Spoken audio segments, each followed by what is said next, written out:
Assalamualaikum warahmatullahi wabarakatuh. Om Swastiastu, Namo Buddhaya, Salam Kebajikan. Selamat sore untuk semuanya. Yang terhormat kepada Ibu Dr. Dery Rosanti Johannes MSI selaku penguji atau narasumber. Yang terhormat kepada Bapak Pucoko Rabiadi STMTI selaku coach sekaligus moderator. Yang terhormat kepada Bapak Hartono SPD selaku mentor. Terima kasih atas kesempatan yang telah diberikan kepada saya. Perkenalkan, nama saya Zuliatin. Jabatan saya adalah ahli pertama guru kelas, yaitu tepatnya guru kelas 6 di SD Negeri Wedusan. Akan melakukan paparan seminar rancangan aktualisasi saya yang berjudul Optimalisasi Inovasi Pembelajaran untuk Meningkatkan Minat Belajar Peserta Didik Kelas 6 SD Negeri Wedusan, Kecamatan Dukuseti, Kabupaten Pati. Baik, untuk selanjutnya yaitu tugas pokok organisasi dan tugas pokok seorang guru.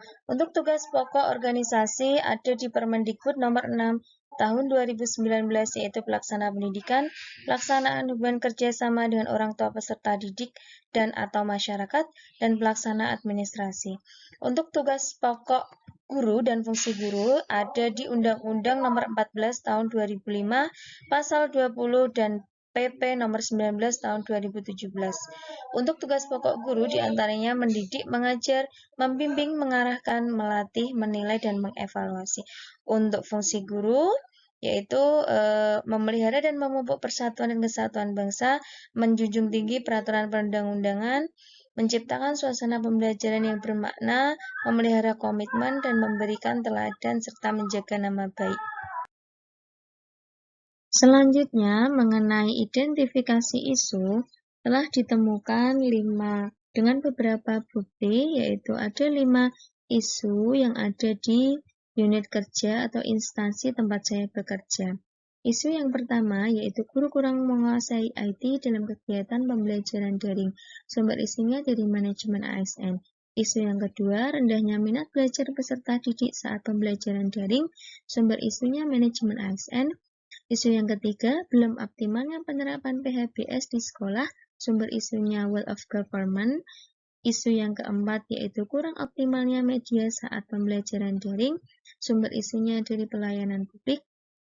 Isu yang kelima yaitu kurang optimalnya kunjungan ke rumah atau home visit bagi peserta didik yang membutuhkan. Sumber isunya dari pelayanan publik. Selanjutnya yaitu ketika sudah mendapatkan beberapa isu tadi, dianalisis dengan APKL. A yang berarti aktual, P yang berarti problematik, K kehalayaan, dan L kelayakan. Nah, dari kelima isu tadi, ternyata ada 2 isu yang tidak memenuhi syarat, yaitu pada bagian kehalayaan. Ada pada isu yang pertama, yaitu guru kurang menguasai IT dalam kegiatan pembelajaran, dan isu yang kelima yaitu kurang optimalnya kunjungan ke rumah atau home visit bagi peserta didik yang membutuhkan. Setelah dianalisis dengan APKL, akan didapat 3 isu, yaitu rendahnya minat belajar peserta didik saat pembelajaran daring, belum optimalnya penerapan PHBS di sekolah, dan kurang optimalnya media saat pembelajaran daring. Kemudian ketiga isu ini akan dianalisis dengan USG. Nah, untuk bobot angka dengan angka 5, keterangannya sangat mendesak atau serius atau berdampak. Untuk yang keempat, mendesak atau serius atau berdampak. Untuk yang ketiga itu cukup. Yang kedua itu kurang. Untuk bobot 1 yaitu tidak mendesak atau serius atau berdampak.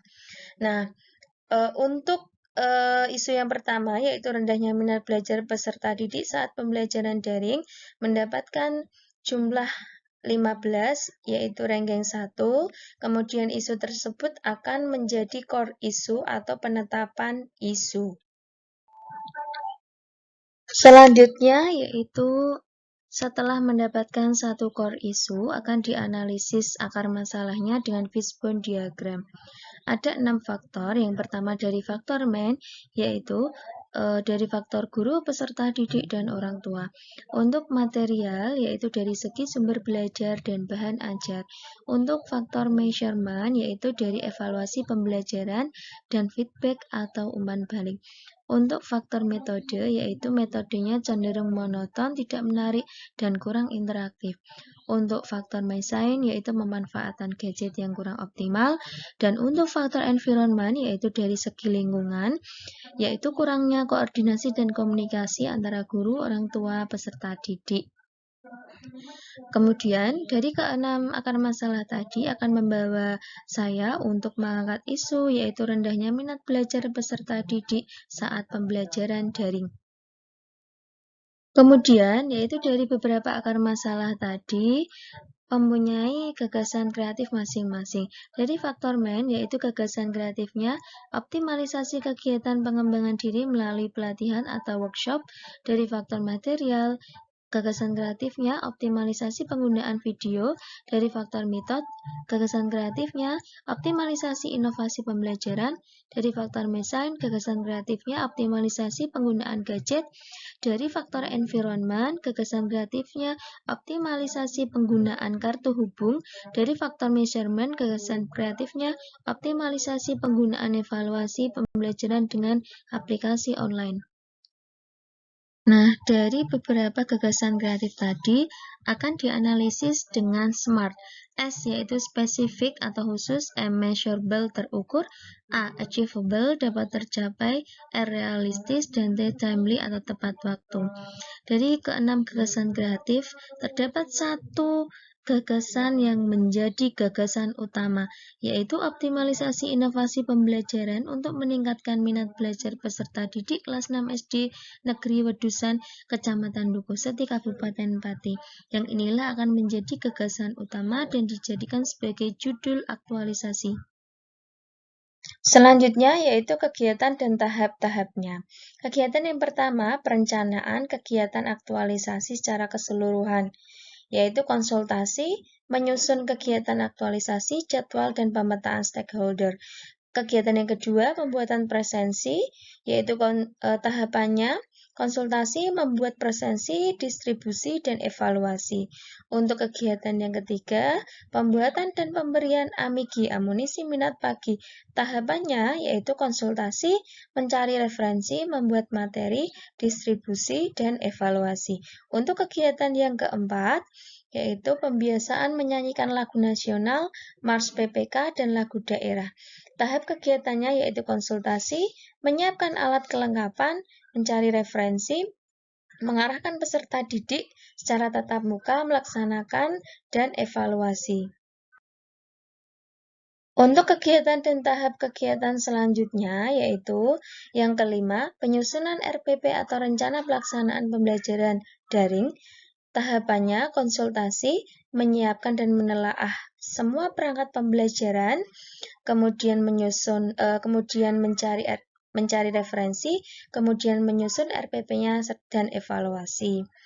Untuk kegiatan keenam yaitu pembuatan materi dengan media PPT atau PowerPoint.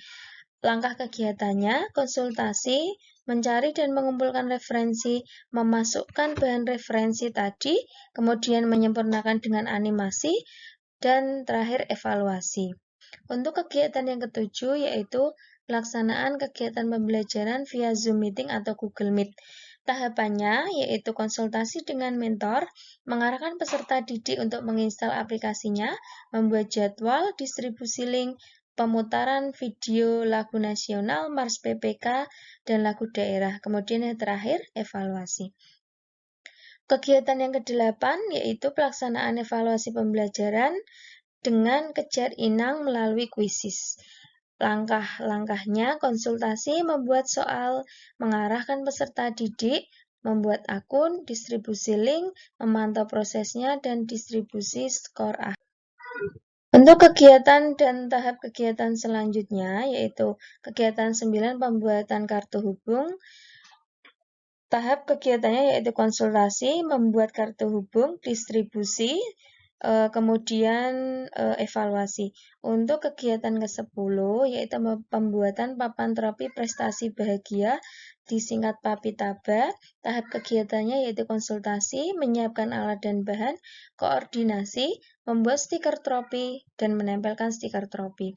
Untuk kegiatan terakhir yaitu evaluasi seluruh kegiatan aktualisasi. Yang pertama tahapannya konsultasi, yang kedua membuat kuesioner untuk peserta didik, teman sejawat, kepala sekolah, dan mentor.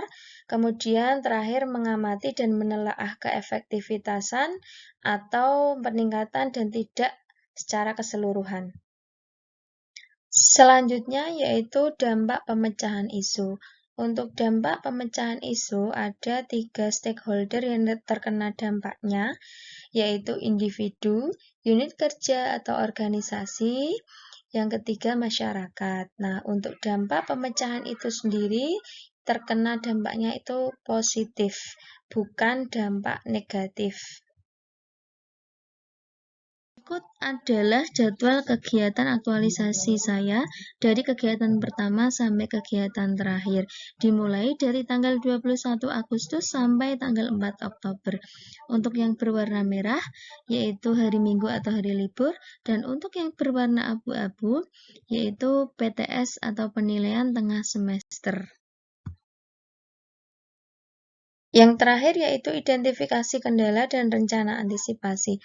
Dari kegiatan pertama sampai kegiatan 11, ada beberapa kendala, asumsi kendala, dan rencana antisipasi. Untuk kegiatan pertama, kendalanya yaitu tidak sesuai dengan jadwal yang sudah ditentukan. Rencana antisipasinya yaitu membuat jadwal antisipasi di luar jadwal yang sudah ditentukan. Untuk kegiatan kedua, kendalanya peserta didik tidak memiliki kuota internet dan jaringannya susah. Antisipasinya yaitu memberikan kesempatan kepada peserta didik untuk melakukan presensi di sekolah atau pinjam handphone temannya. Kegiatan ketiga, kendalanya peserta didik kurang tertarik melihat materi Amigi. Rencana antisipasi, materi tersebut dibuat yang menarik. Kegiatan keempat, kendalanya yaitu banyak yang belum hafal lagunya, kemudian tidak paham apa arti dan makna lagu tersebut. Rencana antisipasinya yaitu yang pertama mewajibkan peserta didik untuk hafal lagu tersebut, yang kedua memberikan pemahaman dan penjelasan pada peserta didik akan makna dari lagu tersebut. Untuk kegiatan yang kelima, kendalanya yaitu waktu pengerjaannya terbatas. Antisipasinya melakukan kegiatan tersebut di luar jam. Untuk kegiatan keenam, kendalanya yaitu kurang referensi. Rencana antisipasi itu mencari referensi yang lebih banyak. Untuk kegiatan ketujuh, kendalanya yaitu sinyal atau jaringan sulit didapat. Kemudian rencana antisipasinya yaitu memfasilitasi peserta didik melalui WA terkait pembelajaran. Untuk kegiatan ke-8, kendalanya yaitu mengalami kesulitan menggunakan quizzes. Antisipasinya yaitu meminta bantuan kepada keluarga untuk mendampingi menggunakan quizzes. Untuk kegiatan 9, kendalanya yaitu karungnya atau kartu hubungnya tidak disampaikan kepada orang tua. Antisipasinya diwajibkan kepada peserta didik untuk meminta tanda tangan setelah melaksanakan tugas. Untuk kegiatan ketiga, kendalanya yaitu peserta didik belum memiliki semangat untuk kompetensi. Kemudian membutuhkan waktu yang cukup lama. Antisipasinya yaitu memotivasi agar peserta didik berkompeten dalam memperebutkan trofi prestasi. Untuk kegiatan 11 yaitu kendalanya terbatasnya waktu pelaksanaan aktualisasi. Kemudian untuk rencana antisipasinya memaksimalkan waktu sesuai jadwal yang telah ditentukan serta mengajak semua stakeholder untuk ikut aktif dan berperan. Mohon doa dan dukungannya, semoga sukses. Terima kasih. Kemudian untuk link bukti-bukti atau eviden, fakta, dan data, saya lampirkan di link di bawah ini. Sekali lagi mohon maaf dan terima kasih. Wassalamualaikum warahmatullahi wabarakatuh.